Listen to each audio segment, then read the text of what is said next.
Assalamualaikum warahmatullahi wabarakatuh. Halo teman-teman, perkenalkan, nama saya Nirwana Sabrina, NIM 220404500020, kelas BK1D, mata kuliah Keterampilan Komunikasi, jurusan Psikologi Pendidikan dan Bimbingan.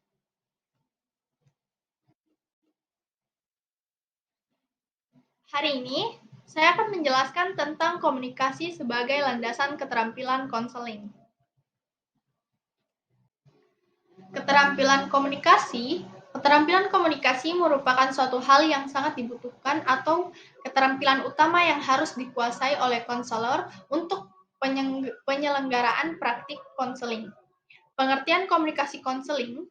Komunikasi konseling adalah penyampaian pesan, ide atau informasi antara konselor dengan klien selama proses pemberian bantuan berlangsung, yang berdampak pada perubahan tingkah laku dari keduanya. Tujuan lain dari keterampilan konseling yang pertama adalah supportive listening, lalu mengelola situasi bermasalah atau problem management, lalu mengubah keterampilan buruk, dan yang terakhir mewujudkan perubahan falsafah hidup. Prinsip dasar komunikasi. Pada prinsipnya, komunikasi merupakan hal yang paling esensial dalam kehidupan manusia. Tidak hanya dalam proses konseling, dengan adanya komunikasi seseorang individu bisa mengekspresikan dirinya serta membentuk jaringan sosial dan mengembangkan kepribadiannya. Lalu, asas dasar komunikasi. Yang pertama adalah sumber adalah dasar yang digunakan dalam penyampaian pesan alam. Hal ini perlu diperhatikan kreativitas terhadap sumber baru lama sementara.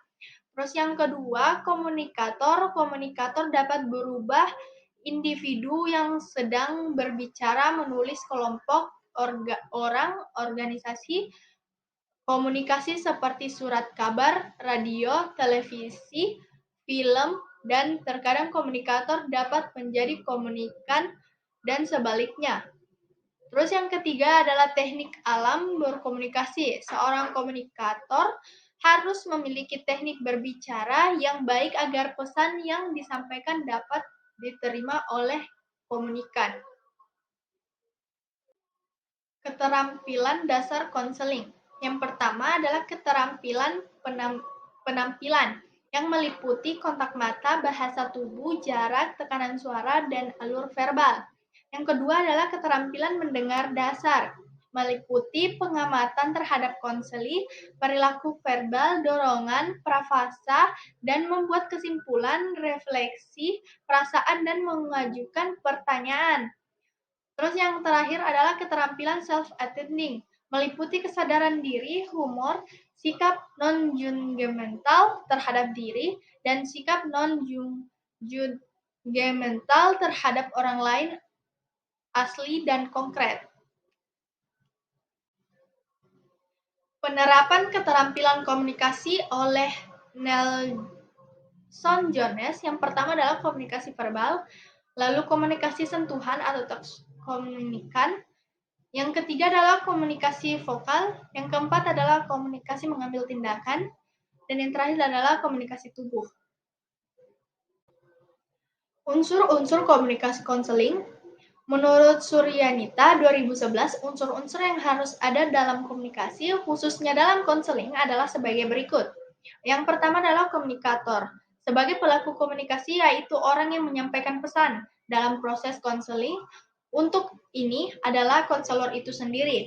Lalu yang kedua adalah komunikan, yaitu pelaku komunikasi yang menerima pesan dalam proses konseling. Unsur ini adalah konseli. Yang ketiga adalah pesan, yaitu materi. Dan yang keempat adalah media, yaitu sarana dan prasarana sebagai alat penunjang dalam berkomunikasi.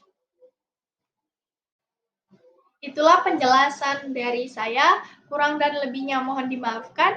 Assalamualaikum warahmatullahi wabarakatuh. Terima kasih.